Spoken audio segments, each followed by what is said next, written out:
अहानबा मक्तदा diamond TV channel medium ताबिरी बसिंगबु निर्मला थांगजम न तराम नौचरी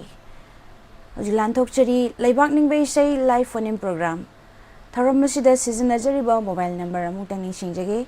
7005707808 हाइबा नंबर सिदा कॉल तौबिदुना लैबाकनिंगबा इसई सही खनबदा सरुक याबियु हाइना डायमंड टीवी चैनल गी माइकेदगी थमजरी अमुतंग खाना निसिंजगे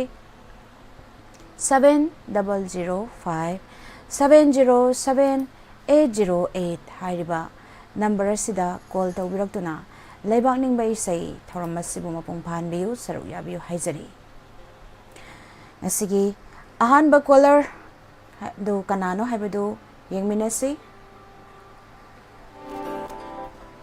हेलो हेलो हेलो ताजरी इसागी मिंग लाइफम हाइबियु आई मीन नमैराकों कुंजरानी देवी आई सेकेंड एमआर दलेजई सेकेंड और दिगा आई इसे अमकतंग खंजगे माबो Kunjarani कईगुंबा अमता हंगजगे ngasi jibu kari mathel chabi khrage ngasi je ai sogri thongba adagi kabong kanggo yak diga ado mabo hause kanna manipur sida tangdulai ta da ba fibam amaga loina na leiri matam sida mabong na laibakning bai sei live phoning program sida saruk ya birakpa haninga leitana diamond tv channel gi mai kai dagi thagat bu phong dokchari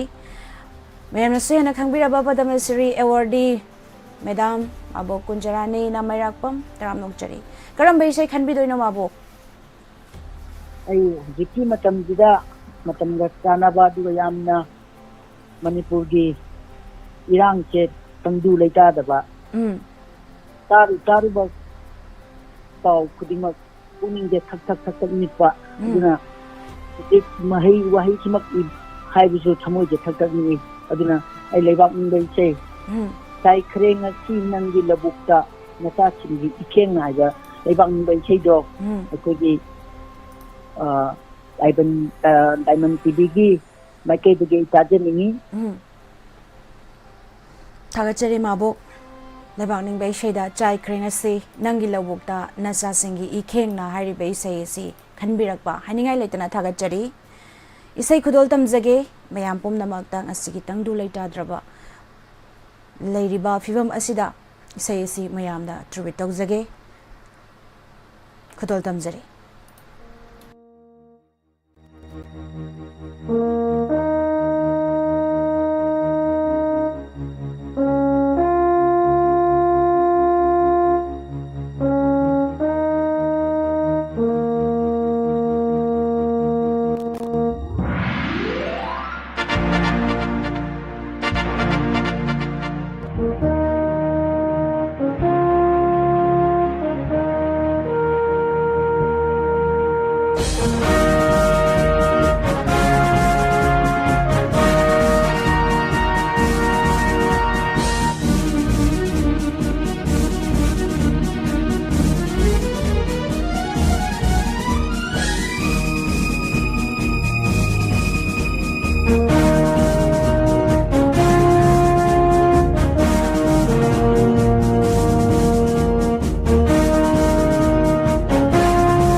Thagachari mayam pumnamak tharamasida sharuk yabirakpa live streaming da leibiriba pumnamak ngasigi Ambika Bizen Yengkom Taramna Uchari, Atom Lintoy, Good afternoon, Mayam Pumnamak, Romesh Lairen, Kuire program sa Madam Kara, Lakpanga Maudre, Leibaki, Irang Sukara, Yaurubadagi, Habirak Patagajari, Yam Pazatoy, Yang Sumaling, as you oversee, Habire, no Magito to Ubani, Bijanyanko. Ima kumambin mo alada taram uchari haninga laitana thagajari. Sachirani ima sachirani maisnam taram uchari iche mabem kakjing soibam sila taram uchari ko hadwi Diamond TV gi maikaidagi taram uchari ano wachang birakpa ima ibemhan taram uchari. Mathangi caller si kanano haibadu mayam punamuk yengminasi. Hello. Hello. Hello taram no chari isagi ming laifam haibiu. Ai Chenandini ne wang khaidagi. Chenandini taram no chari kari mathel chakrage. Ngasi ji sabunga nga taubaga songe duwa matan jigi thangjing ne kai thani ne pe nomambi ne mayan singtu maga pangnam maga tajare Yam hawa mathel ni ado asi Leibakningba Esei tharam asida saruk ya birakpa karamba Esei khanbi gadoino Esei ju khallake do ahan mata Diamond TV gi subscriber 4 lakh subagi ahan mata Diamond gi gaino bo aina apagi harauba nungaiba phongdokchari subscriber masing yamakpagi congratulations haijege. Thank you. Aduga hujiki thoiba matam sigi irang tangdu laitadriba yengu ba khudingda kari haidoino khangdaba depi basi kadaitano haibunsu kari haidoino haidi kanadabu taina doino kanadabu hairodoino kanada wakatlaga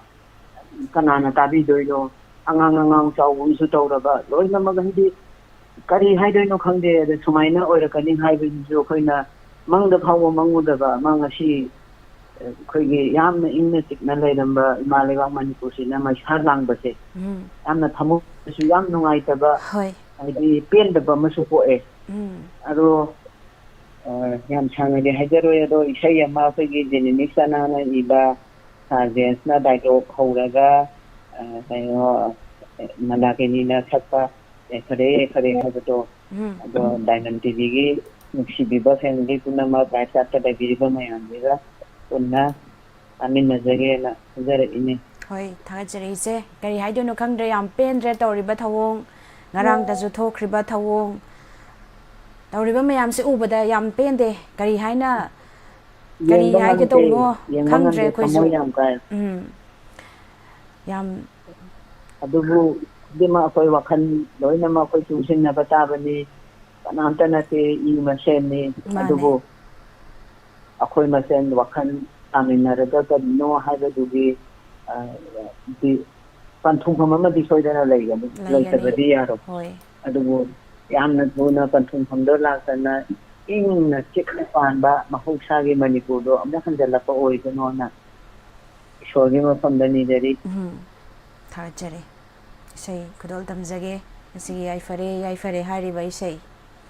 Janimik sanagi merik to Sar James dialogue SMS nam pakas nam andakini linthoibi mayam punna sakmina ba Esei taminase kudol tamjage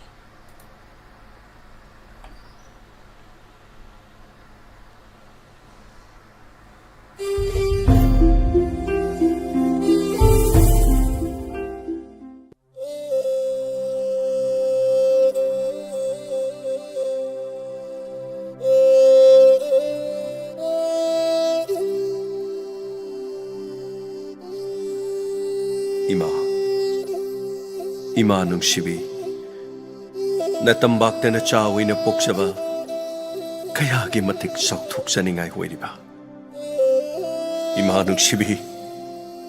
mirol cha malaksano ngamloy na cha kaya gi igi iche na leptriba phawa pogna pham ima bu mun kiba kanana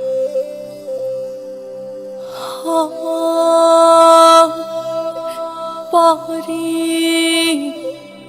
nungsiba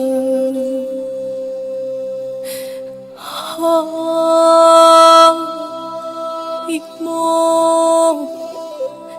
nungsibi kambi may haurabag imabo may kanbaday tiyagi yay binataway mga magtab mang labarani tiyagi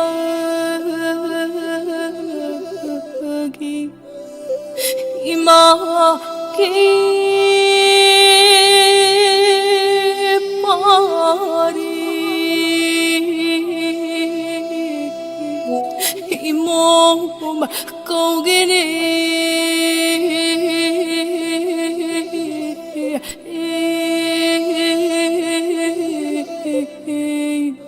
imana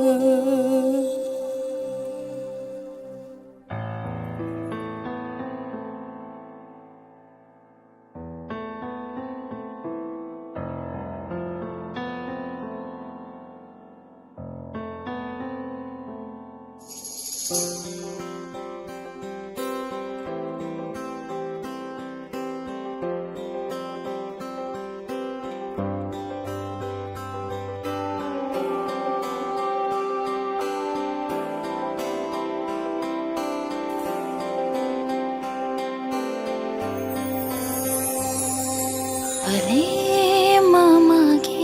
Mickey Maniyo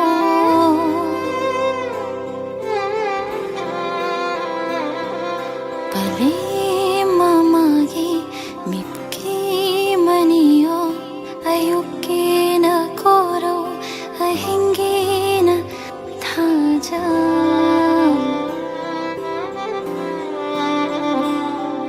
Ayuki na koro Ahingina taja Hayrandanan na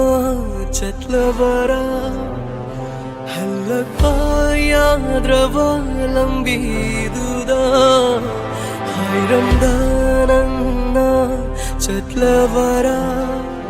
Halagpayadrava lambiduda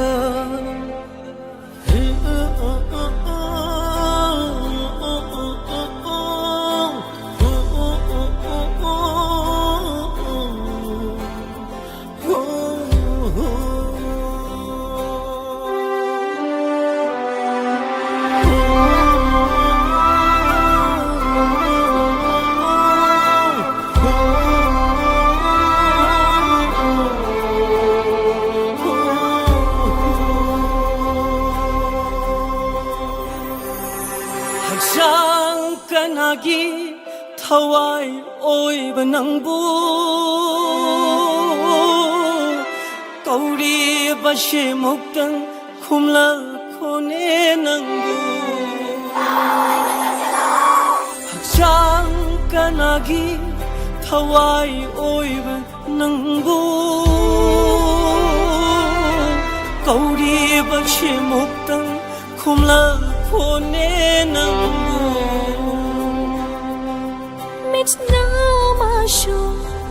Mits na mashu pira ichinairi Thamoy masaray krak chatle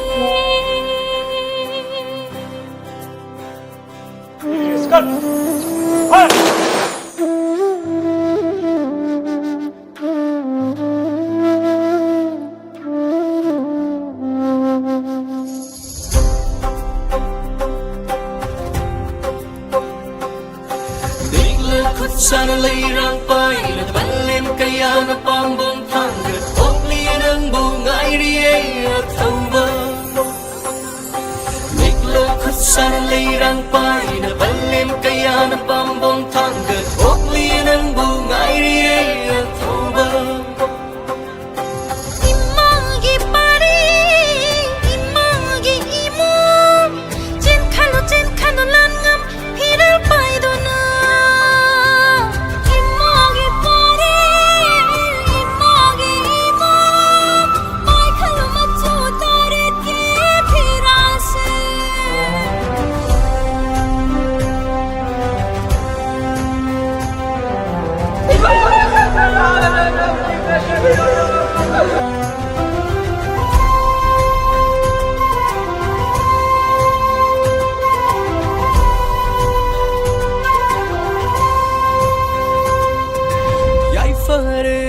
yaifare kanglei imana yaifare maitra vakna yaifare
Thagachari myam pumnama asigi Leibakningba Esei live phone program asida saruk yabiriba aduga Ichanandini thagatpa phongdoksari lesingama tharom asida mateng pangbirakpa kapirakpa haningai leitana thagatpa phongdoksari nauna changbirakpa imarani blala shangthem taram nokchari shoni taram nokchari Esei debjani kasar umnamakpu taram nokchari Mabok Kunjarani Namairakpam Diamond TV many thanks for this lovely song I will Thagachari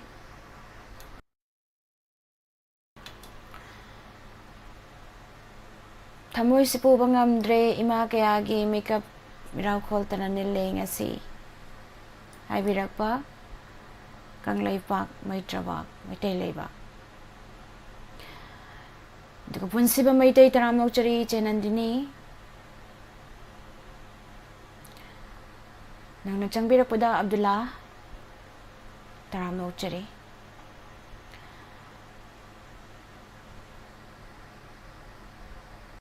Matangi caller amuk lakwalaga kanano habdo mo yang winasi hello Hello. Taram. Good afternoon. Good afternoon taram nokchari sagi minglay from haibiu Miss Sinja may tingama tagtagi at Romin Tour. Kay mathel jabirage ngasi sibo Miss Nasi Hawaii Tonga Tajar. Hojik singjamai se kari irang laige hojik se irang se dum leptribara kamai tawri Miss Hojikti Liepirang Taudri Hojikti. Ado Leibakningba Esei live phone program sida saruk yabirakpa karamba Esei Leibakningba Esei khanbigani Miss Kabul Kayoiba na Santi Pangam ng support dito Esei Tajar. Ado Esei kana tamina doino Yam Diamond TV bu yang iba tadi iba yam puna ma live chat ta iba yam puna tatamina jar. Thagachari Esei kudol tamjage mayam puna tamina se Thank you, Miss. Thank you. Welcome.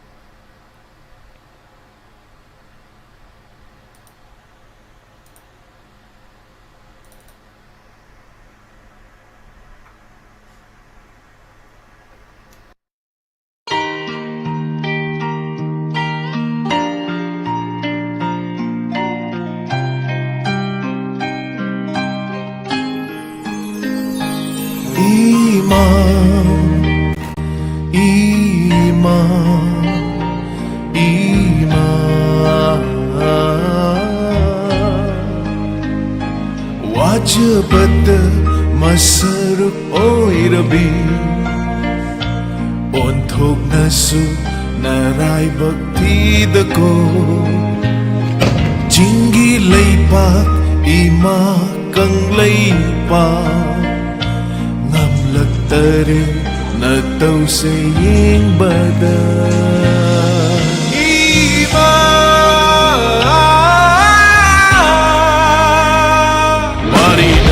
Set na bay may tiyan na minlupirang kang grabe Imao, Imao Jig na gawin ang jabi mali Tapong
ꯃꯥꯟꯅꯔꯣꯏ ꯅꯁꯥꯒꯤ ꯍꯧꯔꯛꯐꯝ ꯂꯩꯖꯔꯒ ꯑꯩꯈꯣꯏꯒꯤ ꯄꯨꯋꯥꯔꯤ ꯁꯦꯝꯗꯣꯛꯄ ꯁꯥꯏ ꯅꯄꯣꯛꯇꯤ ꯅꯠꯇꯅ ꯅꯄꯣꯠ ꯁꯥ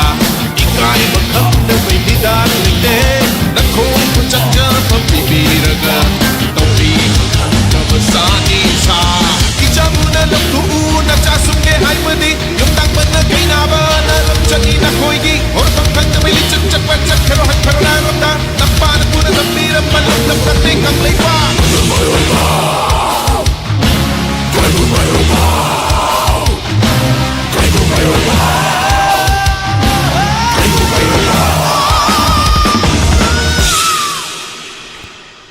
ꯊꯥꯒꯠꯆꯔꯤ ꯃꯌꯥꯝ ꯄꯨꯝꯅꯃꯛ ꯑꯁꯤꯒꯤ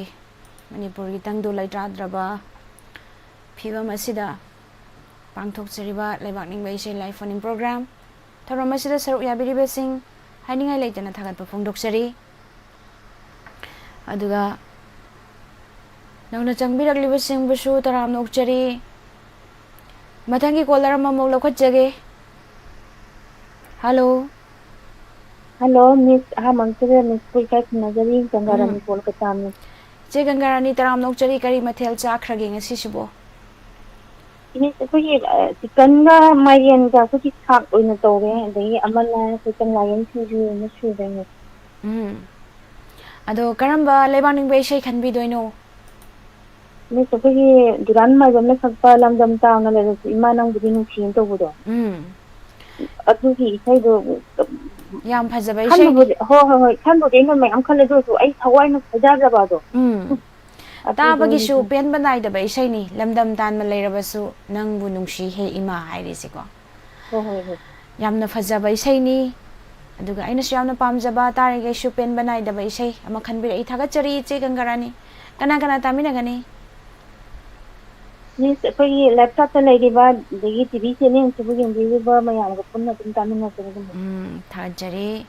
ꯏꯁꯩ ꯈꯨꯗꯣꯜ ꯇꯝꯖꯒꯦ ꯃꯌꯥꯝ ꯄꯨꯟꯅ ꯇꯥꯃꯤꯟꯅꯁꯤ ꯅꯦꯅꯦ ꯁꯝꯖꯦ ꯁꯥꯕꯝ ꯁꯥꯟꯇꯤ ꯇꯔꯥꯝꯅ ꯑꯣꯛꯆꯔꯤ ꯗꯥꯏꯃꯟ ꯇꯤꯚꯤ ꯆꯦꯅꯦꯜꯒꯤ ꯃꯥꯏꯀꯩꯗꯒꯤꯏꯁꯩ ꯈꯨꯗꯣꯜ ꯇꯝꯖꯒꯦ ꯇꯥꯃꯤꯟꯅꯁꯤ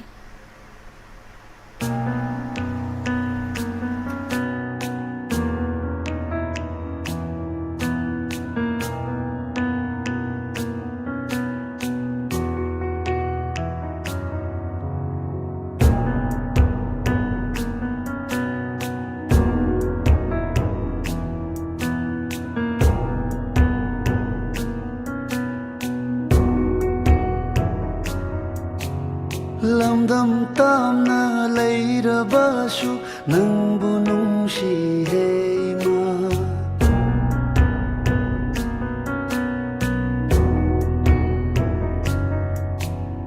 ꯂꯝꯗꯝ ꯇꯥꯝꯅ ꯂꯩꯔꯕꯁꯨ ꯅꯪꯕꯨ ꯅꯨꯡꯁꯤꯍꯦ ꯏꯃꯥ ꯏꯃꯥꯒꯨꯝꯕꯤ ꯀꯅꯥ ꯂꯩꯇꯦ ꯃꯐꯝ ꯈꯨꯗꯤꯡ ꯃꯥꯂꯦꯝꯗ ꯅꯥꯍꯣꯡꯄꯣꯅ ꯁꯨꯝꯂꯛꯄꯅꯤ ꯅꯥꯒꯥꯅꯨꯡꯗ ꯑꯩꯕꯨ ꯊꯋꯥꯏꯒꯤ ꯊꯋꯥꯏ ꯑꯣꯏꯔꯤꯕꯤ ꯍꯣꯏ ꯏꯃꯥ ꯏꯃꯥ ꯃꯅꯤꯄꯨꯔ ꯍꯣꯏ ꯏꯃꯥ 이마 머니푸르 타와이기 타와이 오이리비 호이마 이마 머니푸르 호이마 이마 머니푸르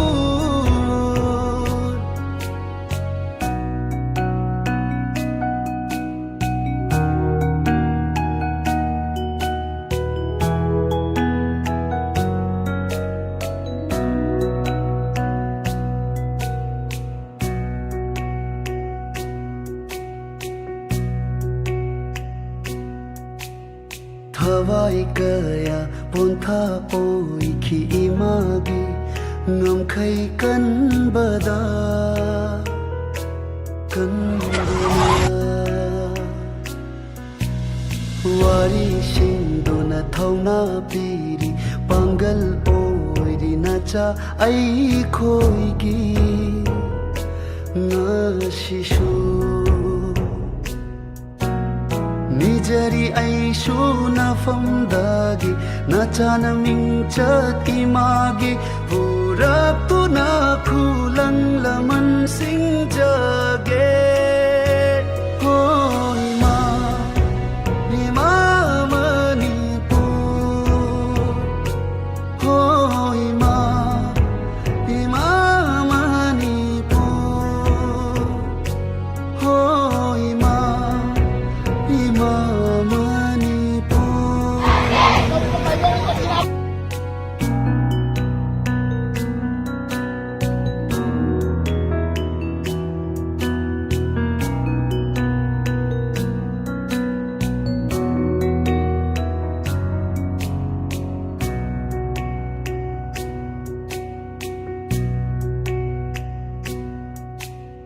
Pokngamdana pamapok asimacha ngaktani aiko pumnamak hiyang hirel tanabagum Leibakningthol thamhausi aiko Angalna mapok taret taret khudi kaungamdaba oijage malem imagi mafamda mukhana lakjage hoi ma ima manipur hoi ma ima manipur hoi ma ima manipur hoi ma ima manipur ima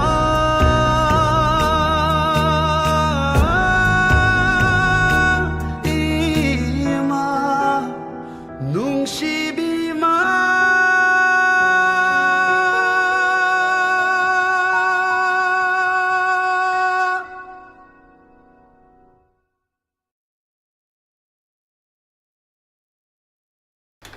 Thagachari yamna nungshiraba isei yamna fajakraba isei kanbirakpa isei gangarani Kolkata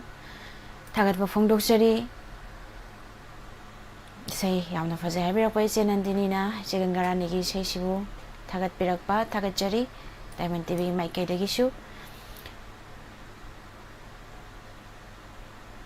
isei singsei yamna nungshi haibirakpa mabu kunjarani thagachari shoni Jemabem Kaksing Esei Santibla Thagachari mayam pumnamakpu mathangi caller amuk lokachagi Hello Hello, khurumjari chal. Taram dokchari ibung busu mingal leifam ga haibiu Ai ningthem khuman kawan namar pam laikai. Ibung ningthem ngasidi kari mathel chabikhragi Laphu ironba oina saramis. Adu ngasi Leibakningba isei tharom asida saru yabirakpa karamba isei khanbigadori Khudi Ozan Narendra Ningomagi mayekta mainam Swami Kumana sakpa thong thilde yumjawgi mongban nangi naranya asuna sawi shedin thang tajek yamna fajaba isei ama khanbirakpa adu isei si kana kana taminagadoino Diamond TV kharum khawayam tabi ba mayam gadum puna tamina jare Thagachari ibung isei kudol tamjage mayam puna taminasi Thagachari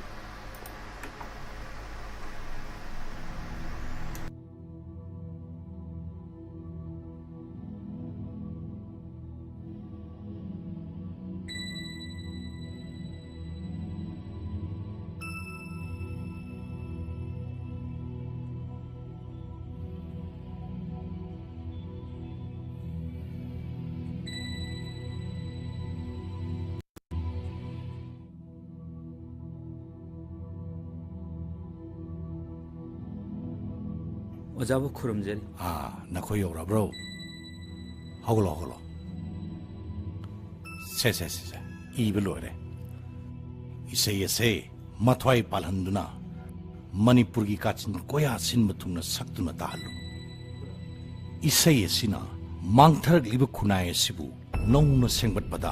कानगनी खली से सिंथा पांगजरुरो सिंथा पांगजरुरगे नमाय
चिंगमी इचिली नाउसिंग पुनसी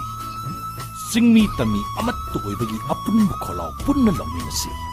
येलौमी Kanchi HYBE तारबदी चिंगमी तमी अनिमक पुनगदबनी अमत्तु ओइगदबनी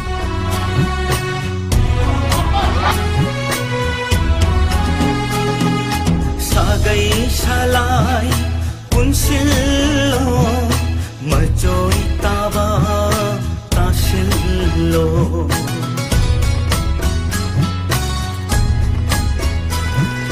सागै शालाई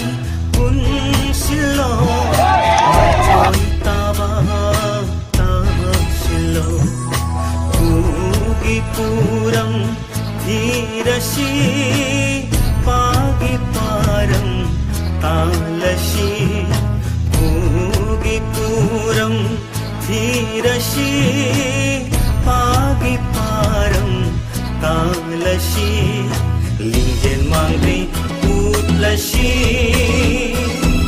lingjen mangpi ut lasi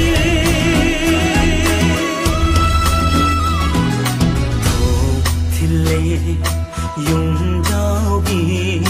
mong bairal ai khoige thile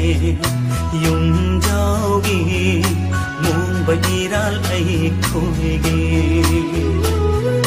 langoi sanai mi top na maham tarani mani pu langoi san kre mi top na maham tarani kang lei pa ima lei ma ting khare ima lei ma ting khare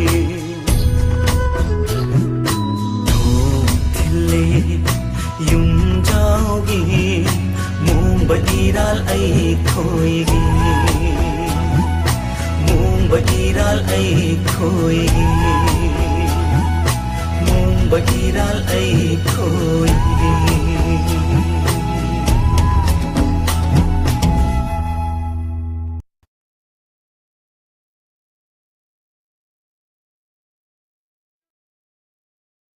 Thagachari mayam pumnamak asigi Manipur gi tangdu laitadraba mayam gi thamoida penadabana hena kari haidoino haibam khangdraba matam asida mayam gi pokningda penadabagi kholau kaya launari taba ngamdaba mayam ama launari thagachari ibung sagakom anjan Sir Gilbert Kukigi Machil Thiba Mediana based Laina Tabak Tauba Mayek Sengna Tamkre Masidi Nungai Bamani Makoi Masel Oirasu Asengba Atsumbadi Lord Payadi Haibadu Takpi Kre Mizoramgi Ichal Amana Tagachari Kangan Birakpa Puning Shyamna Nungshai Bira Ichanandini Puning Yamna Nushi Madam Mabu Kunjarani Bushu Tagat Bufundo Chari Tauramashida Hodagina Loibak Saruk Yabiriba Jesanti Blalai Shram Taram No Chari Jang Birakpa Wakal Singh Asidi Kara Nungaire Mizoram activist Amana Clue Fajana Sabak Fakre UN Conference Da an Haibirakpa Nungaiba Pau Amani Tagat Chari Mayam da Kangan Birakpa Mathangi Koalaramuk Lakwachage. Hello. Hello. Taramnok Cheri. Taujaraiba Esei Nambol Phojing Tining Dagi Hawaii Bami Botoba. Karamba Leibakningba Esei Khanbi Gadoino. Ano my tempa Harigi Hima Haribai Chedo the country. Shay Kana Tamina Gadoino. Diamond TV Yang with my ampulam no and a Tamina again, Madam. Tagachari Esei Kodol Tamjarake, Mayampuna. Oh, Taviro, Taviro.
ꯉꯥꯛꯆꯤꯡꯒꯤ ꯃꯨꯡꯒꯤ ꯆꯩꯅꯥꯊꯨ ꯊꯥꯡꯕꯗ ꯄꯥꯔꯕ ꯆꯔꯩꯅ ꯅꯝꯗ ꯀꯨꯞꯄꯗ ꯋꯥꯔꯦ ꯀꯧꯕꯗ ꯍꯥꯏꯖꯗꯕꯤ ꯅꯣꯛꯄꯇꯅ 나사로 보이기 징의밖에 이마만이고 나도 살루 나도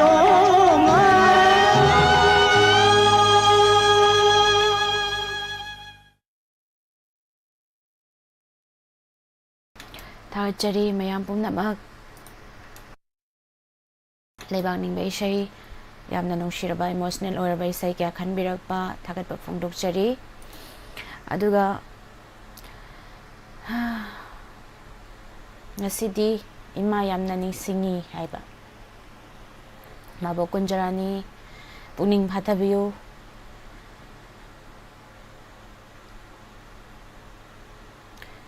aduga ibung sagakpa manjana isel nirmalana tharom tawradi laten thali kaigi isel laten si unaba laitin changdanaba haiba tare aduga thamoi si puba ngamdre haibirakpa puning phathabiyu aduga hana loishinba yaraba irang asi sukuina laihalibase political gi khodong chaba launaba honabani haibasi mayam id ai thamoi ni ajani haiba tare mani political gi khodong chana launabani mayam se wahali bise praja sing se ichen prosperani na thorom tor dila ten thande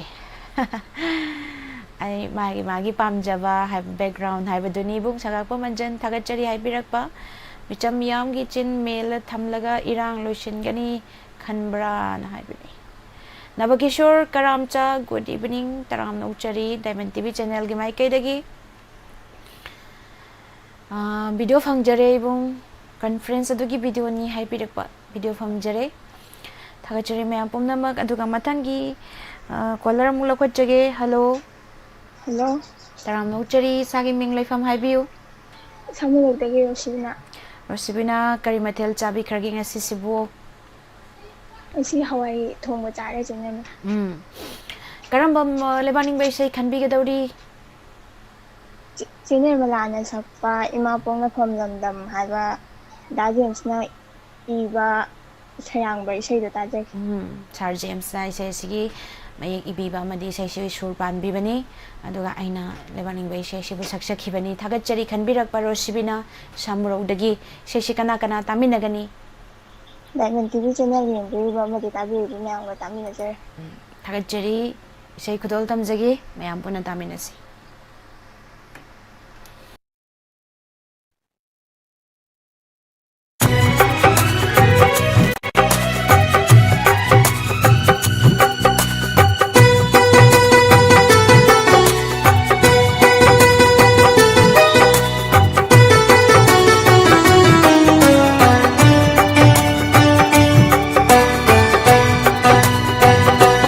Ima bóng na phong lâm đâm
Thagachari mayam pumnama Sir Gilbertna matam matamgi oiba pau pibirakpa haningai leitana thagachari Inau Thoksom Diamond TV Taram Nokchari Tharamasida Charyabiba Duga Ichen Nandinina Naugi say Yamna Faze Habirakpa Thagachari Mabo Kunjarani Jagi Nushiraba Sur Sotaba Fangjari Habirakpa Thagachari Mabo Aduga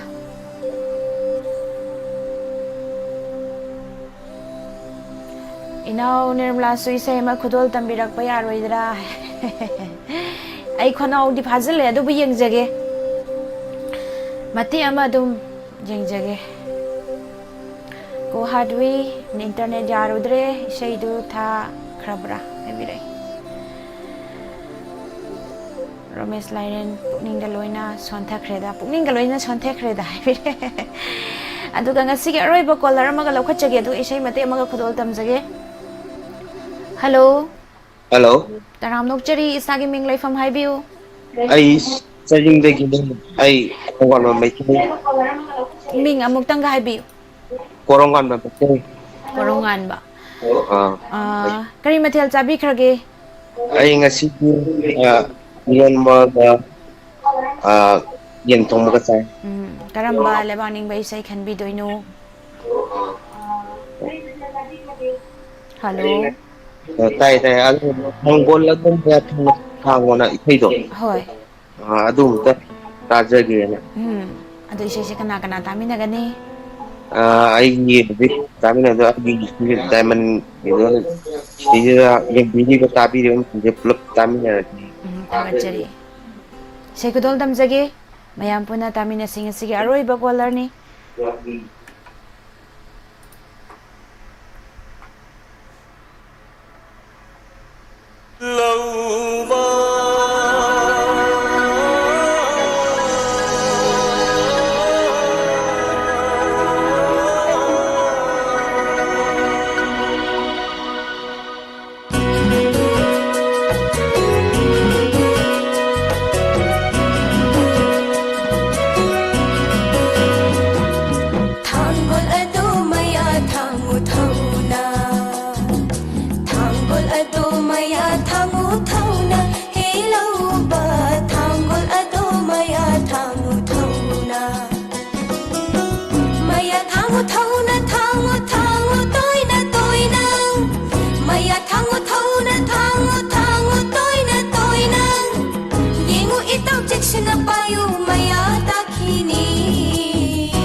payu maya dakhini Thangol ado maya thangu thauna Thangol ado maya thangu thauna Hello ba thangol ado maya thangu thauna Lok khong matam oira ka khong ni sana po Lok khong matam oira ka khong ni sana po Minayo lingkop kani Minayo lingkop kani Sana Leibak imagi Thangol ado maya thangu thauna Thangol ado maya thangu thauna Hello ba thangol ado maya thangu thauna Lau ba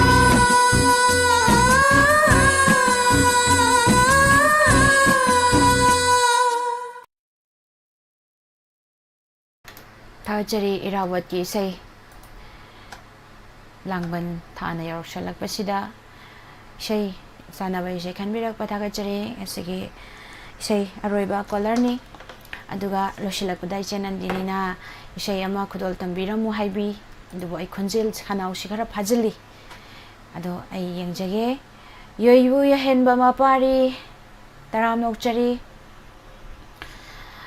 CD aina yam aigi yam pamjaba isei ni aduga Diamond TV taminariba singbusu kurumjari haibire mabok kunjarani amadi mayam pumnamakta dedicate tawjaba isei ma kudol tamjage imagi ibungo thawagi mani hariba isei ase kudol tamjage mayam puna taminasi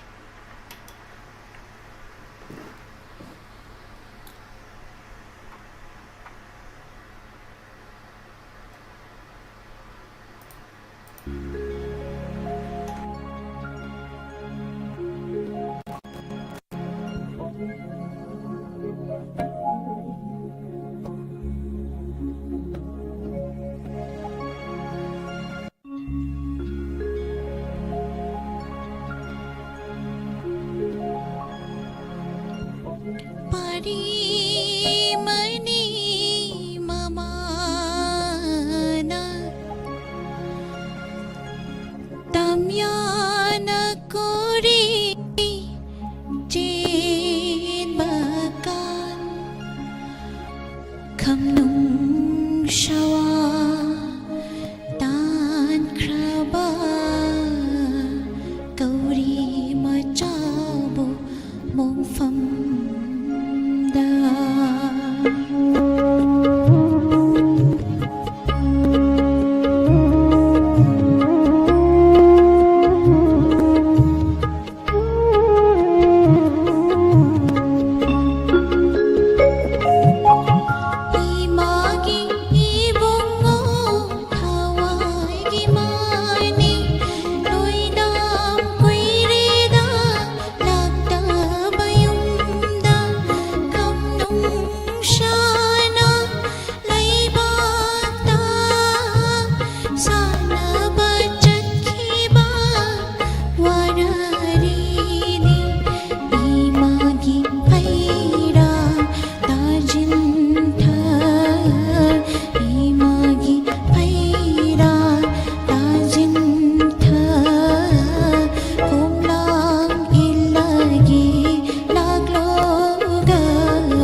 Thagachari mayam pumnamak aroibada ise nandini isai ma khudol tambiramu aiding asi je isai saksara roige haina khanjabani khonau se kitang phajin bai badare aduna ichena hairak pase hiktok pasungam de aduga mabo kunjarani thank you madam nandini isai sakpirak pagida thagachari haibirak pa aduga Lairen Romesh Lairena aseng by stage mathakta sakpa chamana kre madam athengba ahingda tab oiragadi isai se henna magun hengat kani isai mayak su yamna phajai haibirakpa thagachari mabo kunjarani che nandini busu thagachari yaifare kanglaipa ima leibak ne yaifare Diamond TV program ne yaifare haibire ko hadwi thagachari che mutum promila taram nauchari. Thank you so much for lovely song haibiri se nandini aduga eche nandini na si thauramasida palishing ama happy rakre thagachari masigi damaktasu haningai leitana Diamond TV channel maike dagi si Santibla Laishram wa Nirmala you are one in all haibire mabo kunjarani thank you nungsibidona haibirakpani marani bla laishangthem ibung sagakpam anjan taram nauchari thagat pafongdok sari imarani bla laishangthem yamna phajai haibirakpa ibung sagakpam anjan Sir Gilbert wakal na waring aida amu isai se